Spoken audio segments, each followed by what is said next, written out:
दोस्तों पिछली कक्षा में हम लोगों ने हिंदी व्याकरण के अंतर्गत हिंदी वर्णमाला में व्यंजन पे चर्चा किया। व्यंजनों में हम लोगों ने व्यंजनों के प्रकार देखा। क्या स्पर्शी व्यंजन है जिसे वर्गीय व्यंजन भी कहा जाता है, किसे ऊष्म व्यंजन कहते हैं, कौन अंतस्थ व्यंजन है, क्या संयुक्त व्यंजन है। इन सारी बातों पर हम लोगों ने बड़ी महत्वपूर्ण तरीके से बहुत मानक वर्णों को भी पढ़ा। हमने 4 बिंदुओं का भी उपयोग जाना। जो खड़ी पाई होती है उसके ऊपर सिरोरेखा होती है, इसके ऊपर एक बिंदी लिखती है, इधर एक बिंदी लगती है, इधर एक बिंदी लगती है, एक बिंदी इधर लगती है। इसके बारे में भी हम लोगों ने बेहतरीन तरीके से अध्ययन किया कि इसको क्या कहा जाता है। आज उसी कड़ी में हमारा अगला बिंदु है, दोस्तों ध्यान दीजिएगा। हमारा आज का अगला बिंदु है, क्या है, हम पढ़ रहे हैं हिंदी, और हिंदी में पढ़ रहे हैं क्या, वर्णमाला। हिंदी में क्या पढ़ रहे हैं, वर्णमाला। और इस वर्णमाला के अंतर्गत दोस्तों ध्यान दीजिएगा, हम लोग अध्ययन कर रहे हैं किसका, हम लोग अध्ययन आज करने चल रहे हैं प्राण वायु के आधार पर व्यंजन वर्णों या स्वर वर्णों को मिलाकर टोटल हम व्यंजन और स्वर नहीं करेंगे, हम इसमें सीधा सीधा करेंगे। तो दोस्तों नमस्कार, मैं राहुल सर आप सभी का आपके अपने चैनल पूर्वांचल करियर क्लासेस पे बहुत बहुत स्वागत करता हूं। दोस्तों बने रहिएगा, ध्यान दीजिएगा। कौनो परीक्षा, कोई भी प्रतियोगी परीक्षा हमारा कोई भी भाई बहन देना चाहे तो हिंदी यहाँ से पढ़कर जाए, एकदम फाड़ के पेपर आएगा। देखिएगा आज का हमारा पहला बिंदु है प्राण के आधार पर वर्णों के भेद। एकदम बने रहिए, बहुत काम की क्लास होने वाली हो। क्या है, प्राण के आधार पर वर्णों के भेद। बहुत महत्वपूर्ण टॉपिक है, बहुत महत्वपूर्ण बिंदु है। इसको एकदम टोंगा में गठिया लीजिएगा। क्वेश्चन यहाँ से पूछता है, हमारा भाई बहन कंफ्यूज हो जाता है, सारी कंफ्यूजन हम आज दूर कर देंगे। प्राण के आधार पर वर्णों के भेद हम बात कर रहे हैं हिंदी वर्णमाला में। भाई प्राण क्या है, प्राण अर्थात हमारी प्राण तो यही वायुन है। यह वायु निकल जाए, सांस ले छोड़ो, बंद कर दे, काम खत्म। हमारी जो प्राण है, हमारी जो प्राण वायु है, उसके आधार पर व्यंजन करें, उसके आधार पर टोटल वर्णों को 2 भागों में विभक्त कर दिया गया है। कितने भागों में, 2 भागों में विभक्त कर दिया गया है। किसके आधार पर, प्राण वायु के आधार पर। किसके आधार पर, प्राण वायु के आधार पर टोटल वर्णों को 2 भागों में विभक्त कर दिया गया। पहले को कह दिया गया अल्प प्राण और दूसरे को कह दिया गया महाप्राण। क्या कह दिया गया, महाप्राण। ध्यान दीजिएगा, एक को अल्प प्राण कह दिया गया और दूसरे को महाप्राण कह दिया गया। टोटल हिंदी वर्णमाला में जितने वर्ण हैं, आपसे पूछेगा स्वर कितने हैं, 11 मूल व्यंजन कितने हैं, 33 उच्छित व्यंजन कितने हैं, आगत व्यंजन कितने हैं, नए, उसी को नया वर्ड, उसी को विदेशी वर्ड, सारी बातें पढ़ चुके हैं बड़ी विस्तार तरीके से। पिछली वीडियो जो देखा हमारा भाई बन जाके देख ले, और चैनल को लाइक सब्सक्राइब किया करिए भाई लोग, निःशुल्क आप लोग की इतना बेहतरीन। क्या यार मेरे भैया लोग, कहीं कमी तो है नहीं, कोई कमी होती तो भाई बात समझ में आती कि हाँ चलो ठीक है, थोड़ा सा बढ़ाओ मनोबल हमारा भी। अल्प प्राण महाप्राण, किसके 2 भेद हैं, किसके 2 पुत्र हैं, यह प्राण वायु के आधार पर हिंदी वर्णमाला में वर्णों के कुल 2 भेद हैं। एक है अल्प प्राण और दूसरा का है भैया महाप्राण। अब हम बात कर लेते हैं अल्प प्राण किसे कहा जाता है और महाप्राण किसे कहा जाता है। भाई हेडिंग है कि प्राण वायु के आधार पर या प्राण के आधार पर वर्णों के भेद।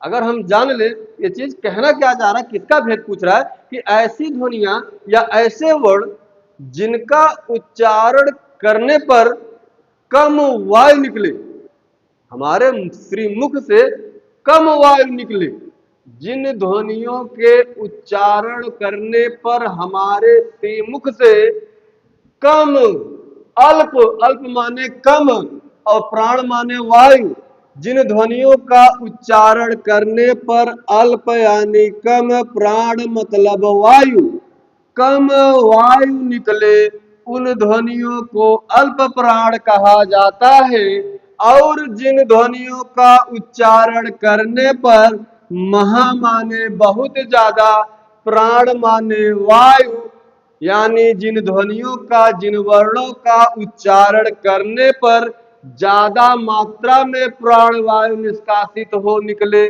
उसे हम महाप्राण कहते हैं। ध्यान दीजिएगा किसे अल्प प्राण कहा जाएगा। यानी प्रत्येक वर्ग का पहला, तीसरा, पांचवा वर्ण अल्प प्राण होता है। सभी के सभी स्वर अल्प प्राण होते हैं। इसी के साथ साथ ड और अंतस्थ व्यंजन को भी इसी अल्प प्राण के अंतर्गत रखा जाता है। दोस्तों, क वर्ग, ए भाई इस पे चढ़ो, हाँ, क वर्ग, च वर्ग, ट वर्ग, क च ट त वर्ग और प वर्ग। हमने कल पढ़ा था स्पर्शी व्यंजन या उसी को वर्गीय व्यंजन कहा जाता है। कुल 25 संख्या होती है। 25 को 5-5 के समूह में 5 वर्गों में विभक्त कर दिया जाता है। और जो वर्ग जिस वर्ण से शुरू होता है उसी वर्ण के नाम पर उस वर्ग का नामकरण कर दिया जाता है। जैसे क वर्ग, इसके अंतर्गत, क वर्ग के अंतर्गत क, ख, थोड़ा नीचे लिख दें, थोड़ा नीचे लिख देते हैं, ध्यान दीजिएगा। ये, अरे राम, ये पे चलो भैया, है या पहला है, ये दूसरा है, ये तीसरा है, ये चौथा है और ये पांचवा है। चलिए देखिएगा, बहुत इत्मीनान से और बड़े ही ध्यान से देखिएगा दोस्तों। आइए, क वर्ग में क है, ख है, ग, घ, अंगा, अंगा माने कुछ नहीं। च वर्ग में च, अरे भाई भैया लोग ध्यान दे, च, छ, ज, झ, इया, ट, ठ, ड, ढ, अड़ा, त, थ, द, ध, न, प, फ, ब, भ, म। ये 5 वर्ग होते हैं दोस्तों। हिंदी वर्णमाला में कुल 5 वर्ग हैं। क वर्ग, च वर्ग, ट वर्ग, त वर्ग और प वर्ग। यानी प्रत्येक वर्ग के अंतर्गत कुल 5 वर्ण हैं। पहला, दूसरा, तीसरा, चौथा, पांचवा, पहला, दूसरा, तीसरा, चौथा, पांचवा। इसी प्रकार प्रत्येक वर्ग में कुल 5 अक्षर, 5 वर्ण होबे करते हैं। ध्यान दिया। अब हम बात कर ले इनमें अल्प प्राण कौन है। यानी वे ध्वनियां जिनका उच्चारण करने पर कम से कम मात्रा में वायु निकले, उसी को तो अल्प प्राण कहते हैं भैया। वह अल्प प्राण है। जैसे पहला, तीसरा, पांचवा। ये जो पहला है, पहला, तीसरा, पांचवा, पहला, तीसरा, पांचवा, अरे सॉरी, ये तो चौथे पे लगा दिए।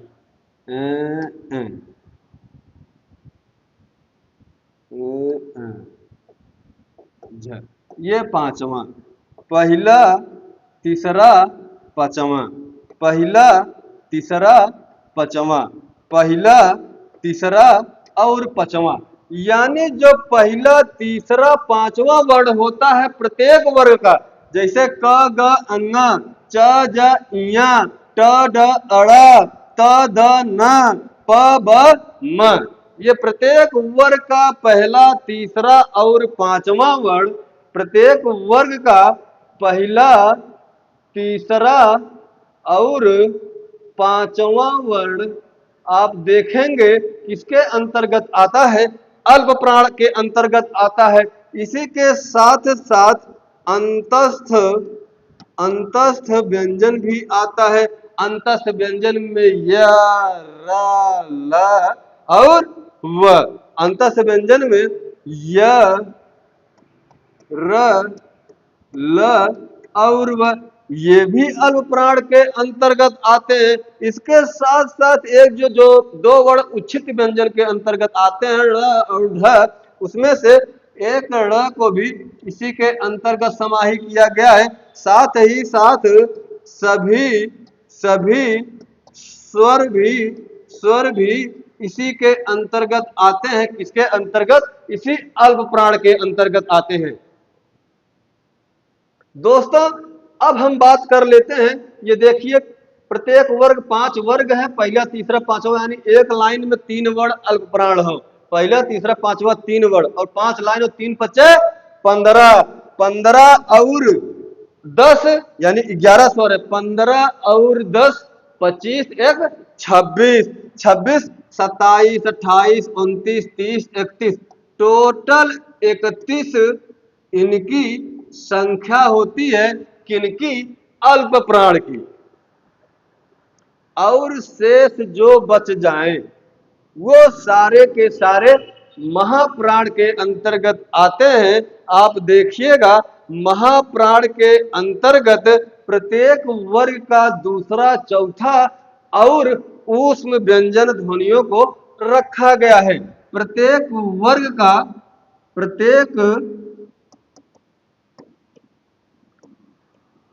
वर्ग का थोड़ा सा कलमिया चेंज के लिए भैया।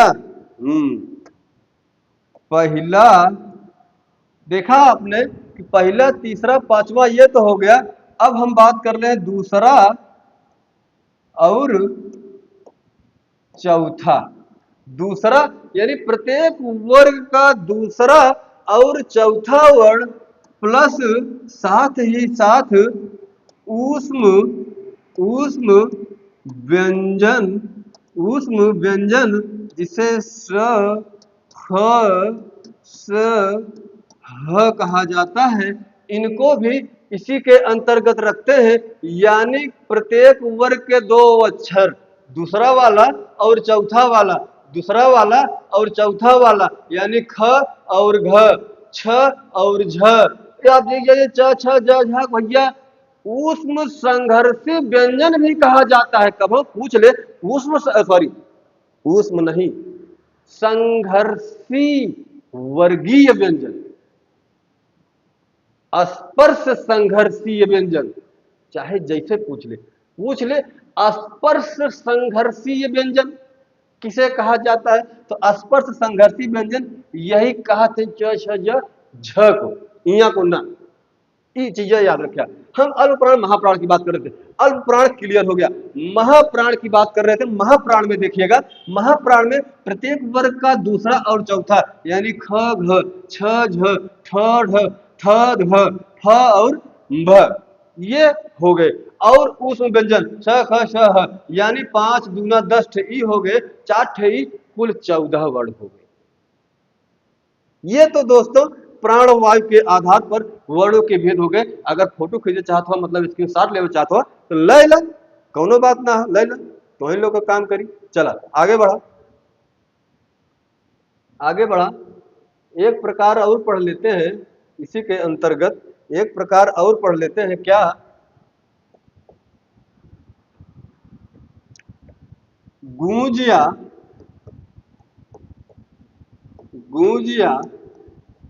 नाद के आधार पर वर्णों के भेद। किसके आधार पर हमारे भैया? गूंज या नाद के आधार पर वर्णों के भेद। कुल कितने भेद होते हैं हमारे भैया लोग गूंज एवं नाद के आधार पर? तो कुल 2 भेद होते हैं लाला।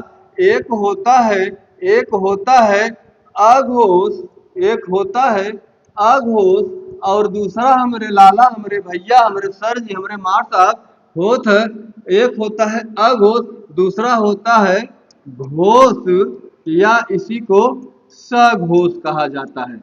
यह बात याद रखिएगा दोस्तों, भूलने न पावे यह चीजें, बहुत महत्वपूर्ण चीजें हैं, यहाँ से क्वेश्चन बनते रहते हैं, इसीलिए कह रहा हूँ इन चीजों को थोड़ा सा दोस्त लोग ध्यान दीजिएगा। चलिए, दूसरा प्रकार हमारा आज का आपके सामने है गूंज या नाद के आधार पर वर्णों के भेद। तो गूंज या नाद के आधार पर वर्णों के दो भेद होते हैं, यानी जो मंच पर नेता लोग भाषण देते हैं वो लोग यही गूंज या नादे का प्रयोग करते हैं। भाइयों बहनों, मतलब माफी, गूंज या नाद के आधार पर वर्णों के भेद।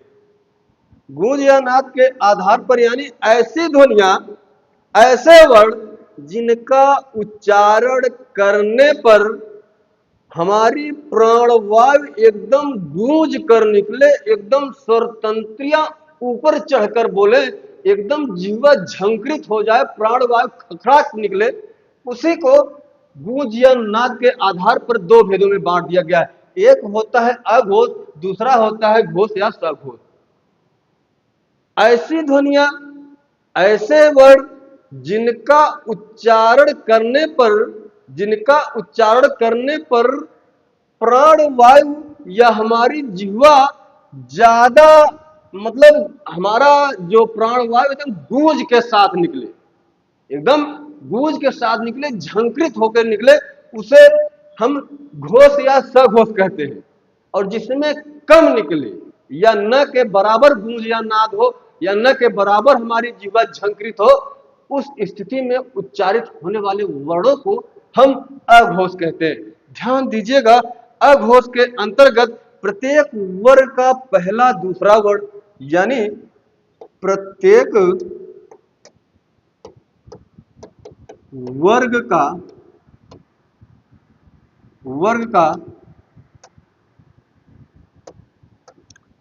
पहला और दूसरा वर्ण,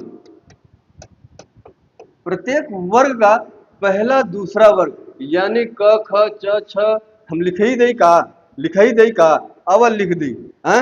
नहीं तो बात समझ ही गए होंगे आप लोग, उसमें कोई लिखने वाली बात तो है नहीं। प्रत्येक वर्ग, कुल 5 वर्ग हैं, क से लेकर प वर्ग तक, यानी प्रत्येक वर्ग का पहला दूसरा वर्ण ऊष्म व्यंजन, इसी के अंतर्गत ऊष्म व्यंजन, ऊष्म व्यंजन, परंतु ह को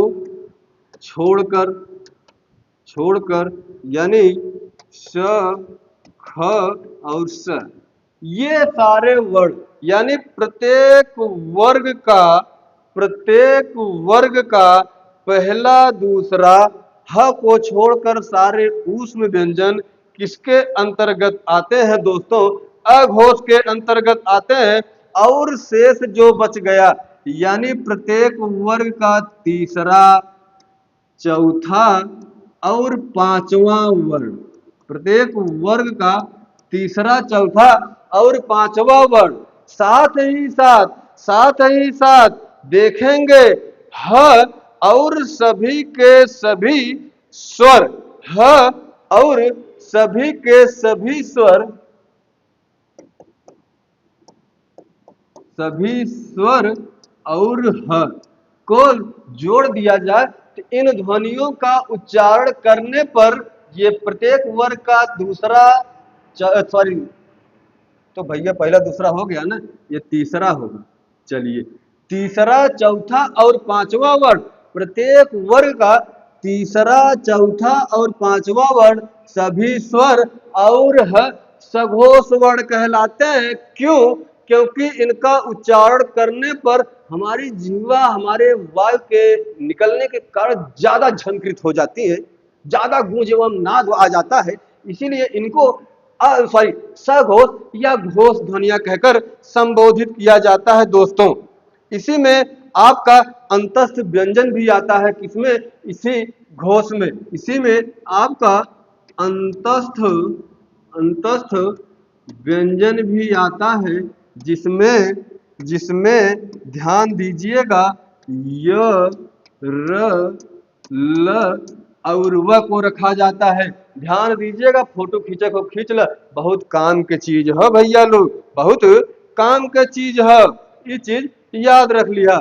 चल आगे बढ़ा, आगे अब बहने बढ़ा। आज के लिए इतना ही, तब तक के लिए दोस्तों एकदम मस्त रहिए, व्यस्त रहिए, अपनी पढ़ाई को कंटिन्यू करते रहिए।